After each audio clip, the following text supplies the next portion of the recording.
આજે એનપીકે ખાતરની થેલીની અંદર 130 રૂપિયાનો સરકારે વધારો કર્યો છે। જે થેલી પહેલા 1720 રૂપિયાની આવતી હતી એ થેલી હવે 1850 રૂપિયામાં ખેડૂતોને મળશે। ત્યારે સવાલ એ થાય છે કે ખેડૂતની ખેત પેદાશની અંદર જે વસ્તુ ઉપયોગમાં લેવામાં આવે છે, દવા, ખાતર, બિયારણ, મજૂરી, ડીઝલ, ખેત ઓજારનો જ ભાવ વધારો કેમ થાય?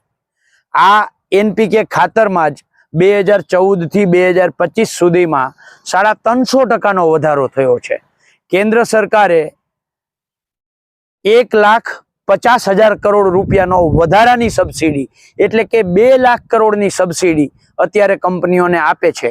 એક બાજુ 2 લાખ કરોડની સબસિડી આપે, બીજી બાજુ 350% ખાતરમાં વધારો થાય એટલે ક્યાંક ને ક્યાંક શંકા જાય છે કે આ સહકાર મંત્રાલય જે ઊભું કરવામાં આવ્યું છે, આ સહકાર મંત્રાલય તિજોરીમાંથી પૈસા ઉપાડે છે અને ખેડૂતોને ચૂસે છે।